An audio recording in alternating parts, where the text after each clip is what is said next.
En tant qu'homme, certains idéaux dirigent mes actions et orientent mes jugements, car je n'ai jamais considéré le plaisir et le bonheur comme une fin en soi et j'abandonne ce type de jouissance aux individus réduits à des instincts de groupe. Celui qui veut développer le sentiment international et combattre le chauvinisme national, doit donc combattre le service militaire obligatoire. Le service militaire obligatoire doit être combattu parce qu'il constitue le foyer principal d'un nationalisme morbide. Les idéaux qui ont illuminé ma route et m'ont empli sans cesse d'un vaillant courage ont été le bien, la beauté et la vérité, les buts banaux que poursuit l'effort humain, la possession de biens, le succès extérieur, le luxe, m'ont toujours, depuis mes jeunes années, paru méprisables. C'est la personne humaine, libre et créatrice qui façonne le beau et le sublime, alors que les masses restent entraînées dans une ronde infernale d'imbécilité et d'abrutissement. Sinon la société est inexorablement vouée à l'échec, comme l'être humain privé de la possibilité de communiquer. Des idéaux ont suscité mes efforts et m'ont permis de vivre. Ils s'appellent le bien, le beau, le vrai. Si je ne me ressens pas en sympathie avec d'autres sensibilités semblables à la mienne, et si je ne m'obstine pas inlassablement à poursuivre cet idéal éternellement inaccessible en art et en science, la vie n'a aucun sens pour moi. La pire des institutions grégaires se prénomme l'armée. Je la hais. Si un homme peut éprouver quelque plaisir à défiler en rang au son d'une musique, je méprise cet homme. Il ne mérite pas un cerveau humain puisqu'une moelle épinière le satisfait. Nous devrions faire disparaître le plus rapidement possible ce cancer de la civilisation. Gandhi incarne le plus grand génie politique de notre civilisation. Il a défini le sens concret d'une politique et su dégager en tout homme un inépuisable héroïsme quand il découvre un but et une valeur à son action. L'Inde, aujourd'hui libre, prouve la justesse de son témoignage. Ma responsabilité dans la question de la bombe atomique se traduit par une seule intervention. J'ai écrit une lettre au président Roosevelt. Le risque universel causé par la découverte de la bombe, mais les savants allemands s'acharnaient sur le même problème et avaient toutes les chances de le résoudre. J'ai donc pris mes responsabilités. La découverte des réactions atomiques en chaîne ne constitue pas pour l'humanité un danger plus grand que l'invention des allumettes, mais nous devons tout entreprendre pour supprimer le mauvais usage du moyen. Dans l'état actuel de la technologie, seule une organisation supranationale peut nous protéger, si elle dispose d'un pouvoir exécutif suffisant.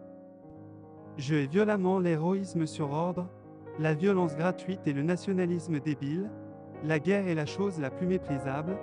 Je préférerais me laisser assassiner plutôt que de participer à cette ignominie.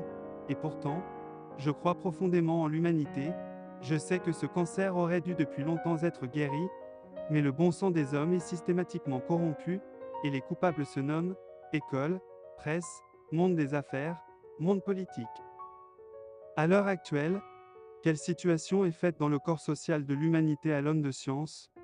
Dans une certaine mesure, il peut se féliciter que le travail de ses contemporains, même de façon très indirecte, ait radicalement modifié la vie économique des hommes parce qu'il a éliminé presque entièrement le travail musculaire, mais il est aussi découragé puisque les résultats de ses recherches ont provoqué une terrible menace pour l'humanité, car les résultats de ses investigations ont été récupérés par les représentants du pouvoir politique, ces hommes moralement aveugles.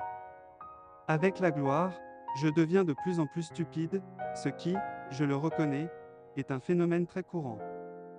Je suis satisfait de ma vie ces dernières années, j'ai gardé ma bonne humeur et je ne prends ni moi-même ni les autres au sérieux.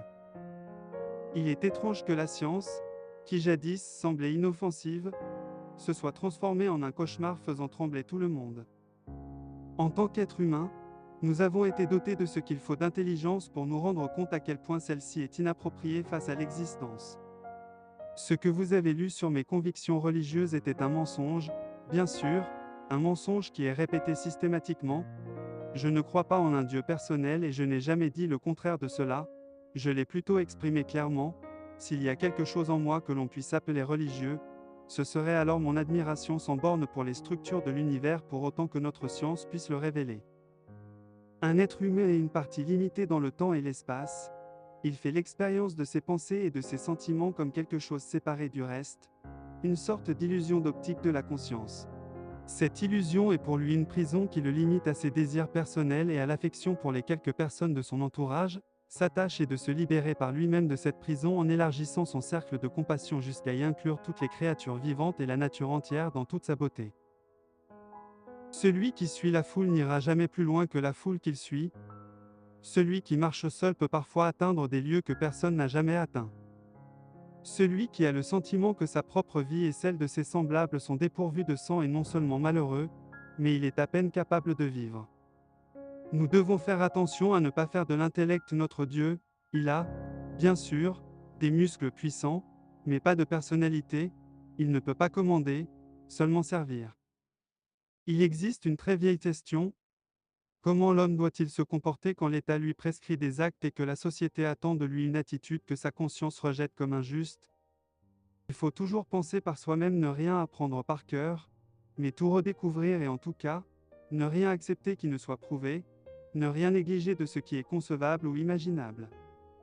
Je soutiens que le moyen violent du refus du service militaire reste le meilleur moyen. Il est préconisé par des organisations qui, dans divers pays, aident moralement et matériellement les courageux objecteurs de conscience.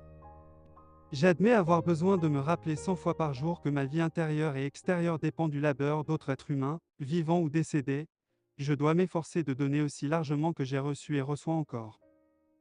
L'attention portée à l'être humain et à son destin doit toujours être au centre de nos préoccupations et de nos réalisations professionnelles, afin que les créations de notre esprit, plutôt que de nuire, bénéficient à l'humanité tout entière. Quiconque prétend s'ériger en juge de la vérité et du savoir s'expose à périr sous les éclats de rire des dieux, puisque nous ignorons comment sont réellement les choses et que nous n'en connaissons que la représentation que nous en faisons. La plus belle chose que nous pouvons avoir est le mystérieux. C'est la source de tout véritable art et science, celui qui est étranger à cette émotion, qui ne peut plus s'arrêter pour s'interroger et rester captivé d'admiration, est mort à peu de choses près, ses yeux sont fermés. Les grands esprits ont toujours fait face à de violentes oppositions de la part d'esprits médiocres. L'esprit médiocre est incapable de comprendre l'homme qui refuse de se plier aveuglément aux préjugés traditionnels et choisit plutôt d'exprimer ses opinions courageusement et honnêtement.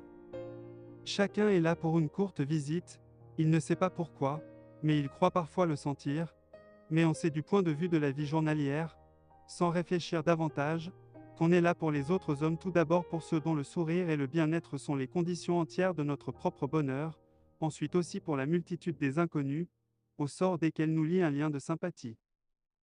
Notre monde est menacé par une crise dont l'ampleur semble échapper à ceux qui ont le pouvoir de prendre de grandes décisions pour le bien ou pour le mal. La puissance déchaînée de l'homme a tout changé, sauf nos modes de pensée, et nous glissons vers une catastrophe sans précédent. Une nouvelle façon de penser est essentielle si l'humanité veut vivre. Détourner cette menace est le problème le plus urgent de notre temps. N'oubliez pas de vous abonner à ma chaîne YouTube pour ne manquer aucune de mes nouvelles vidéos.